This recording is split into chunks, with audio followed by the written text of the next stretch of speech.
I feel like the most valuable thing that we can do for ourselves and for the people around us, for our families, for our team, for the impact that we'll make in our members in the community is to learn yourself. Learn who you are, accept what it is. Identify, piece at a time, a low-hanging fruit of something you want to improve or shift a little bit, and make it a project. Make it something that can be fun for you. Go all in until you're satisfied and you feel like you're able to ride without your training wheels. And then enjoy yourself and look for that next low-hanging fruit, and really understanding that it's like there's always going to be that next low-hanging fruit, and it's okay that you're working on yourself. That's what it's about.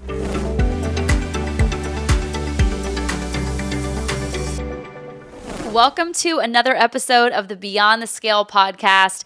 I'm so excited about today's guest. We have Nina Medard, a multi-location Fit Body Bootcamp owner. Nina and I talk about the ups and downs during the journey of ownership and how she has been able to build her business and grow her family, now with 4 children, at the same time. Welcome, Nina. Welcome to another episode of the Beyond the Scale podcast.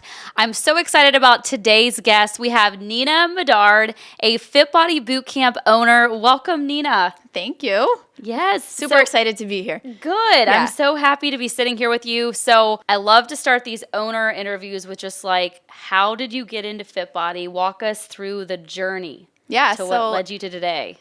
Man, it's been a journey. So my start to Fit Body Bootcamp really had no footing in Fit Body Bootcamp. I married into a passion for fitness, thankfully. So I met my husband straight out of college. I was in art school. I've been an artist my whole life. And as we started meeting, so we met in a gym. And I had just graduated college.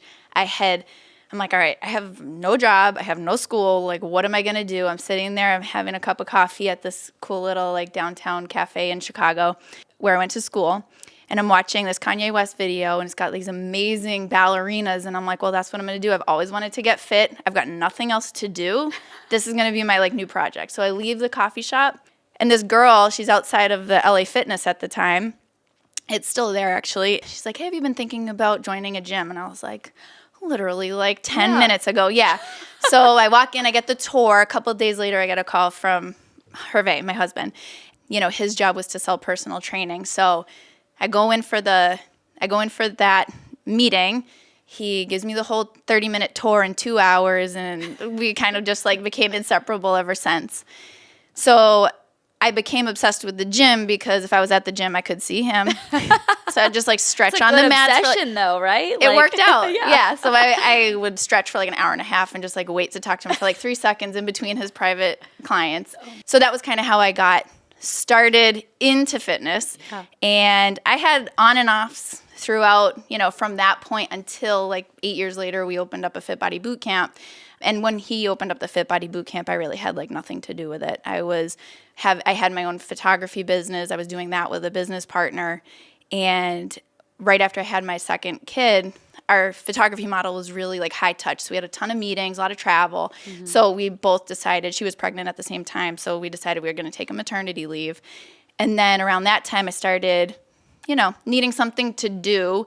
And I'd helped Hervé with like the Fit Body Bootcamp, like signups and the paperwork and like a little bit of office stuff if he needed it. Stuff, yeah. But it was more just like, ironing the papers out of his backpack and like trying to make sense of stuff a couple times a month. Right. And so after we had our second kid and I was like, I want to help you. He's like, okay, but when you come in, it works really great. And then you leave and it all falls apart. So he's like, you can either come and stay or just stay out of it and let me figure it out on my own. So I was like, oh, all right. I'm going to do it. I'm going to do it. And so ever since then, I've just been a part of the business. And as time's gone on, I've like earned my stripes with him, with our members, with our team. And now fast forward, we've had that location for like 5 years. And I could not imagine not being a part of it. I absolutely love it. That is awesome. And working with your spouse is challenging. It takes a long time to figure out like what you're going to do, and you're working towards the same goal, and like how to divide and conquer the roles. Yeah, it has taken time. And, it's really awesome though. I feel like it's such a great like marriage counseling experience because like you said, you have to figure out where you're going to step and where you're not going to step. And how am I going to, like, for me anyway, like a big thing at some points was like, how am I going to like bring value without outshining you? Because like, this is kind of your thing. And then you have to have like hard conversations, or at least like going into them, it feels hard. But then at the end, it feels great to have had that conversation, because in that example, he's like, well, I want you to do well. And just, that's kind of all I needed to hear. He thought I was crazy for having thought that, but just figuring out, and whatever you do figure out for the business, it works at home. Oh, definitely. It works with everything. So to me, like, I could not imagine doing it without each other. And like validating each other, like you said, like telling one another, hey, you're doing a really good job in this role, or even having the courage to say, I'm not doing good in this role. Let's figure out if someone else in our organization could maybe do it. And that was something that Trevor and I had to figure out. Like in the beginning for me, it was like any person that would have like a bad experience with FitBody or a membership cancellation would come in, I would get so emotional. Yeah. And we quickly realized, okay, she's not the person to deal with that. And over the years, of course, I've developed that emotional resilience where that stuff doesn't bother me anymore. But in the beginning, you do have to figure out like what are the things that you can actually handle yourself and what do you need to delegate out? Yeah. And also just looking at the team, because I mean, it becomes like a family, and it's like, all right, what are they responding to well when you do it? And what are they responding to well when I do it? Right. And like sometimes it's more informed by the results you get rather than, you know, what you think you like to do. Yeah. So you guys have been doing this together for 5 years about? Yeah, 5 years. And you have 2 more children now, right? Yeah. 4. Yeah. And what are the ages? So the oldest is 8. 8. The youngest is 1. Wow. Yeah. That growing your family, growing your business at the same time. Yeah. Walk us through that. Like, how do you balance not only managing the business, but taking care of yourself? Yeah, that's a lot of questions in one. So one thing that I would love to point out is that when we got married, you know, we didn't have a house yet. We just got married anyway. And for at least what it looked like to our right and left was like, people don't get married unless they already have a house. And they certainly don't have a baby until they already have a house. But we were not in the position to have a house yet, so we thought anyway. We were like, well, we're just going to have the kid and eventually we'll have a house. We've got a place to live. You know, worst case scenario, you move in with your parents and you just take the leap of faith. And as soon as our first was born, a new level of grind showed up in us, you know, and we just kept talking in circles like, man, like having a child makes you work so much harder. Like suddenly it's a goal that's for more than just self-service. And it opens up the gateway. And we found after we had our second, it pushed us even further because now we have even more responsibility. And every single time, that's what's happened. Like we kind of like mentally prepare for it. It's like third time, we're going to grind even harder. It's going to take us to the next level. Fourth time, same. So we're at a level where we're going to look for a new strategy, but man, you're just working 4 times harder than you were. You are though. 8 years ago. Yeah, with and 4 kids later. and like the fun that they bring and the energy, it's like it's like reciprocal. It's so reciprocal. And yeah, they make you tired and they test your patience, but it's like if you lean into that, it only makes you a better person. It only makes the the drama or chaos that comes with running a business and having a business team. It's like, all right, you guys will be completely fine because I've seen messes that you don't even know about, you know? So it all feeds into it's all just like in one big pot. And isn't it so rewarding to know that like you control everything right now with your future because you have your own business? I mean, to an extent, like you have your own business and you and Hervé, like you're expanding, you're doing an additional location coming soon and like you're in control of that. And so you get to decide like what you value. And that's a big thing for Trevor and I is like, we get to decide like when we spend our time working. And I mean, of course there's times where we need to be at the studio for a session or for our coaches. But with the kids, it's just so awesome to have your own business and to have that flexibility because I can't imagine having an 8 to 5 with kids. I just can't imagine that world. Yeah. I don't want to. You know, and it's like you could do it because look at what you've done. But it's like you like having your own business. You're able to make those decisions for yourself with maybe repercussions and maybe not, but you're putting yourself out there saying, if there are, consequences, I'm willing to face them. Exactly. You get to make those decisions. You don't have someone making them for you. Yeah. And I think that's really like what the sweet spot is, because there's pros and cons to everything. Yeah. Yeah. Tell us about, so you've clearly grown in your role as a business owner and as a mom. Tell us a little bit about that personal journey, just like how to almost develop that emotional resilience that I spoke of earlier, like to deal with the adversity that comes with owning a business and being a mom and just being so busy all the time. Yeah. Well, we recently started homeschooling for some of those reasons. Whoa. Yeah. That's a lot too. It is, but we get to spend a lot of time together, which is really nice. And like you said, we get to make the decisions of, are we going to work from home? Or are we going to not work from home? How are we going to do this next chapter? Because life's always changing. Yeah. So that gives us some more freedom. And obviously in some ways it takes away some freedoms, but it gives us the challenges that make us what we feel like are better people to go out and do things like run businesses. Yeah. To kind of circle back to your question about, making time for myself and how the self-development and fitness journey has kind of been impacted by kids, it's absolutely made me way more self-aware of what my thoughts are on that. Because like in high school, I it was like the pinnacle of my struggle with my weight and weight management and all of that. And, moving into college, then I continued to sort of struggle and sort of wrestle with, what do I really believe, and what am I saying I care about, and what am I saying I don't care about, just to make myself feel better and try to self-protect. When I started having kids, especially when we had our first daughter, it made me really aware of like, what is she seeing me do when I look in the mirror, and like even just be like questioning those small things of like putting makeup on in the morning. It's like, okay, I'm making the decision that it's okay for her to see me thinking I should put makeup on, because to me that's the message of take care of yourself. If it feels like you're, it just, for me, putting on some makeup makes me feel like, all right, now I'm ready to seize the day. Yeah. To look at myself in the mirror, where's my mind at? Like, especially when she was first born, I would be really conscious of like, how is she seeing me look in the mirror? Because I certainly don't want her to get any of that self-criticism going. Right. Because it can be so damaging. She's going to get it from tons of other places. I want to make sure I'm being a good example to her. Yeah, and like, how do you speak about yourself? That's a big thing for me, is the self-sabotage that women tend to do. Like, they talk down about themselves. Like, they talk badly about themselves to themselves, and I don't want my children to see that. I want them to just know that, there's going to be tough times, and you're going to have negative thoughts, and some days aren't going to be great, but you just hold your head high and keep going.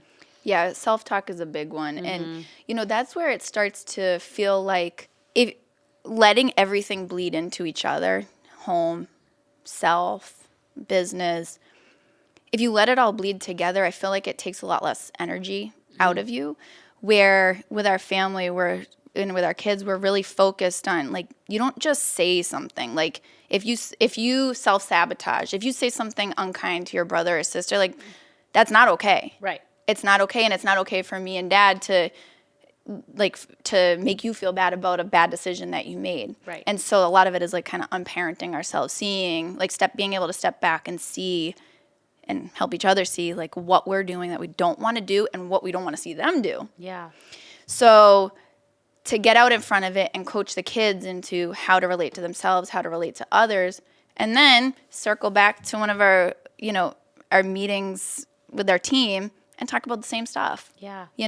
They're obviously more mature. They're obviously way more capable. They have a lot more life experience, but a lot of times they still need the same coaching. Like, I don't want to wait till my kids are in their 20s to start talking to them about this, or 30s or 40s. Like, if I'm talking to my team about it, there's a level that I can bring to the kids too. And if we just keep it kind of cycling through like a revolving door into every area of our life, it's like life is fluid. It doesn't feel like, I'm going to do work. Now I'm like changing hat. No, it's like, it's all my life. Yes. Yeah. I love that. You're essentially saying, and alignment is like the theme of the year at Fit Body. It's like you're so aligned in all of those areas. You're not trying to separate them. Whereas Yeah. for me, as a business owner and a mom, there have definitely been times where I'm like, okay, I need to separate myself from the work and being a mom right now, because it's hard to turn it off. Like, that's what I struggle with, is just, you feel so connected as a business owner, especially with social media now. And that can be challenging because, like, with my kids, they're 4 and 2, and like, they crave me being present. Oh, and yeah. So that's something that we're working on as a couple. Yeah. Trevor and I, is just, when we're playing Barbies, we're playing Barbies. Yeah. And there have been times where my daughter will say, Mom, you're not playing. And it might be because I'm just distracted mentally by other things. Yeah. But creating alignment, like you said, I mean, that's and being just honest. Like, I mean, there's definitely times where I'm like, I don't want to play Barbies. Right. Like, I have feelings too, and my feelings matter. Yeah, like, or mommy is frustrated. That's what I tell Sophia, because I like tend to get frustrated. Like, my temper is like my flaw is I sometimes just get worked up about things, and I don't want that. I don't want my kids to see that. And we say at our house, like, things are caught, not taught. And so, like, if you have a temper and if you're raising your voice, then your children are going to raise their voice. Isn't it true? Yes. Like, oh, it's so hard. We were just talking about this, Hervé and I. And it's like nurture is so a thing. Yeah, it's like, there's some nature somewhere, but nurture is insane. Like, we sit on the couch every single morning, and we'll have our coffee, and the kids kind of come down as they wake up. It's like our couch cuddle time. Yeah. We drink our coffee. The kids usually end up moving on, go play, snack on some stuff, and we'll watch them. And if we see something that they're doing that we don't like, whining a lot, or like snapping at each other, taking things from one another. Yeah. It's like, we tend to say stuff, but really, when you step back and look at it, we don't need to say anything. What we do, in addition to saying something, which we are working on not doing, but what we do in addition is ask ourselves, like, where are we doing that? They're snatching. Oh, well, I'm snatching from this one because he took it from that one. Right. So it's like, okay, well, what's the opposite of snatching? So now we go into the next couple of days being way more mindful of, like, all right, I'd like you to give that to me. I'd like you to give that to me. I'd like you to give that to me, and practice the behavior we want them to see. And it's like literally every single time, it's like 2 days we see it. Same goes in the bad direction too, but it's like definitely. They are sponges, and they respond so fast. Yeah. So fast. Oh, yeah. Let's just talk about parenting this whole episode. Yeah, I know, right? We're doing behavioral therapy right now with Sophia because she has displayed some defiant behavior is the How old is she? She's 4.5. That is the word that her teacher uses. But anyways, we're doing behavioral therapy right now, and it's play therapy. And it's been so beneficial for Trevor and I, because what we're learning is we're not praising her enough for the good things that she's doing. Okay. Instead, we're constantly trying to correct the bad behavior. And it takes all the fun out of parenting. I know. But just the praising her when she's doing something, like having a calm body and focusing and having an inside voice. And just by saying, like, Sophia, we love it when you sit at the dinner table with us and not run around the table. Just by doing that, she's like, it's like a light bulb has been going off recently. It's so fun to watch them melt. It's so cute, because she's like, you're welcome. And then, she'll do something else. It's really great. And it's like, sometimes you just need to get on their level and realize, like, whatever they're doing, they likely learned it from you. So, like, calm down. Yeah, are you busy? Slow your roll. Well, I want to talk about Fit Body a little bit more. Sure.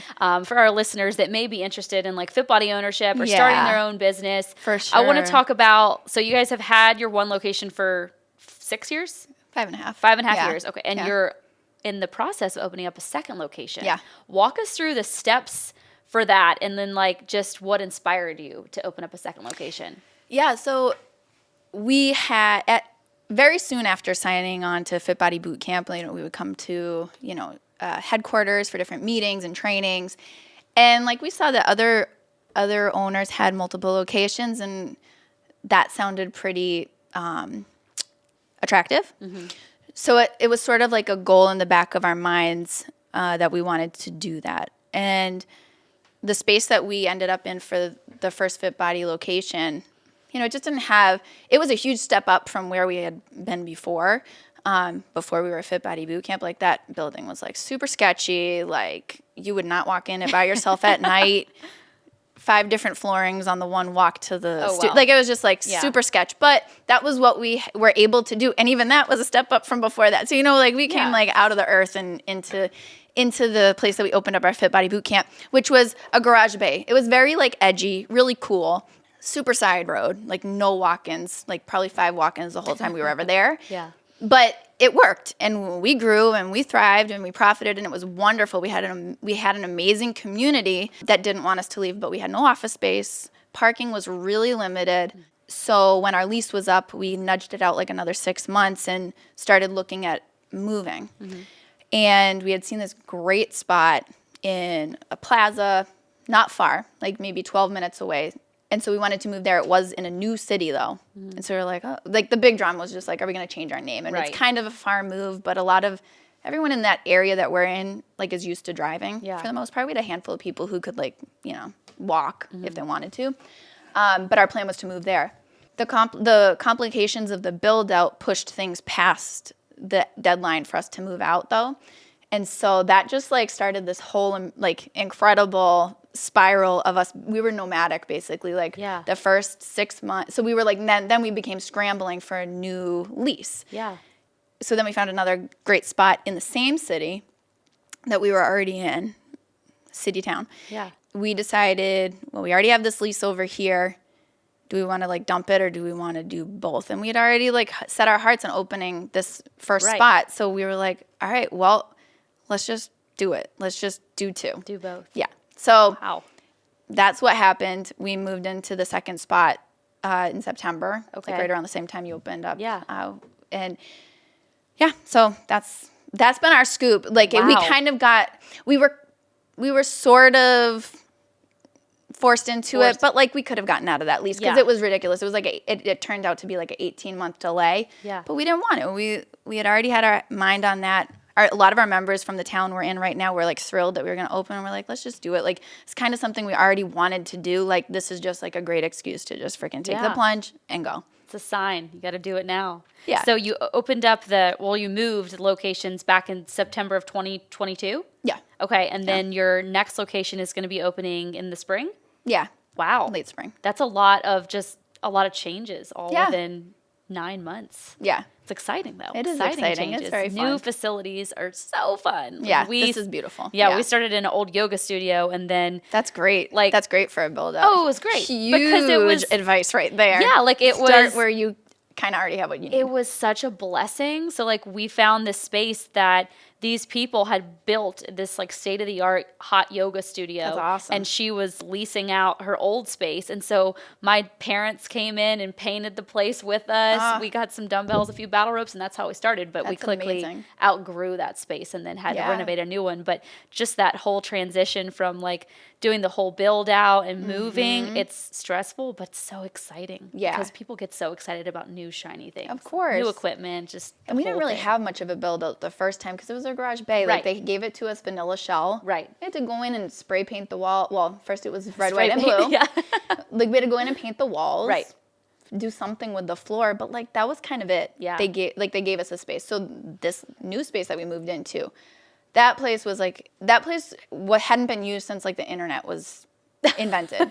So it was an enormous can of worms. Yeah. And so we went through like hardcore build out boot camp. But I'm sure it's over now. Right. We're there. We love it. We're going to stay for quite a while. Yeah. And yeah, now it's great. It's like, That's awesome. And do you think that a new facility has helped with growth of your business? I mean, like you said, people like new and shiny, but it's like when it really comes down to it, like people are going to go where they feel good. Mm-hmm. And part of that is not being sketched out when you walk in a place and feeling disgusting when you use their bathrooms. But like if you give them the basics, but then you make them feel like gold because of the culture that you've got, like that's really what it's about. That's really what it's about. Definitely. Yeah. And for our listeners, I want to talk about, so in that transition from going from one location to 2, what do you do for marketing? Like how to get new members? How do you get your name out there in a new community? What are you guys doing for that? So it's interesting though to even call it a new community because like I said, they're only like, they were like a 12-minute drive. Like they're just far enough away where like it makes sense to have 2 locations, but like by an inch. Yeah. Like just.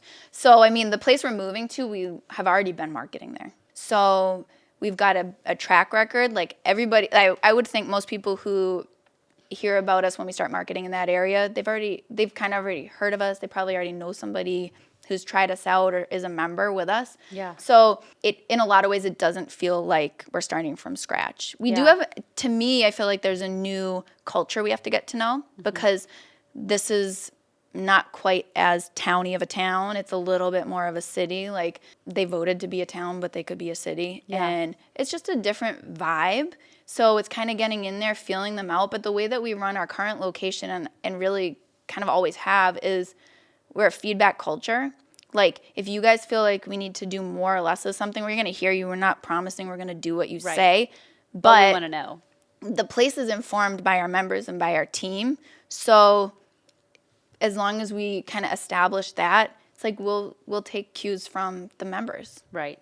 Well, and I think culture is one of the things that sets Fit Body Bootcamp as a franchise apart from all of the other fitness studios across the globe is, and if you go into like, I've had the opportunity to go to multiple Fit Body Bootcamps here in California, the culture is different in each location, but you can like, you know what it is. Like you just feel that sense of community, people high-fiving one another. Everyone knows each other. Yeah. Like this morning I worked out in East Orange at 5 a.m. and the 3 people I was working out with, they have been members since 2018. They come to the same session every single day. And you could just tell, like they work out together, they're friends, like this is their part of their routine, part of their life. Yeah. And that's how I think like every Fit Body Bootcamp really feels. Yeah, I agree with you. It's like every place does have its own personality. Yeah.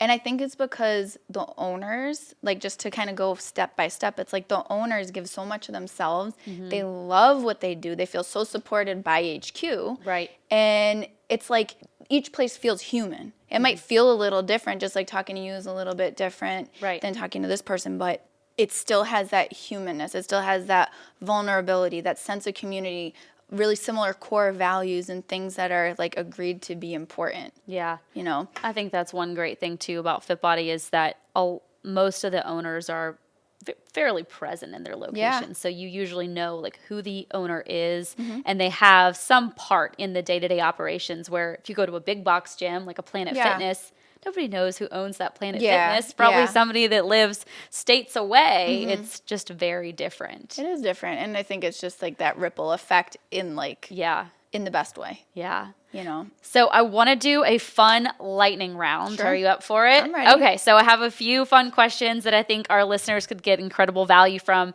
So number 1 is, what is the one thing that you're most passionate about today? So for me, it's about communication. It's about communication. It's about energy. Yeah. Awesome. Okay. Number 2, was anything ever holding you back from becoming a fitness professional or just like working in the industry with Hervé? Yeah, being fit.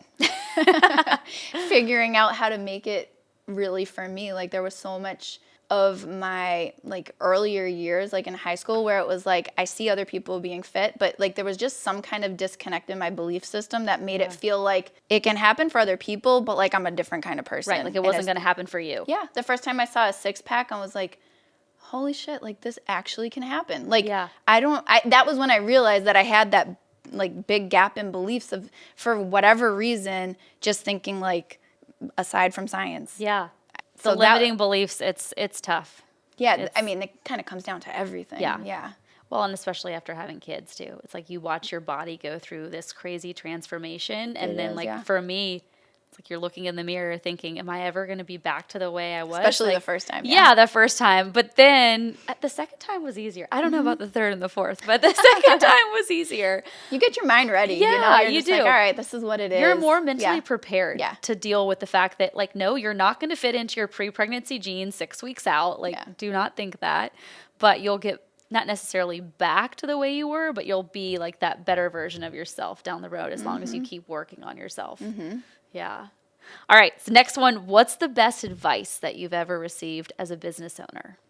Oh, as a business owner. Well, I feel like it's kind of all together. Yeah. So I had the privilege of being on a Zoom call with Steve Eckert. Okay. And he was speaking to the group that I was in, and he was saying, the only thing holding you back in any situation is your ego.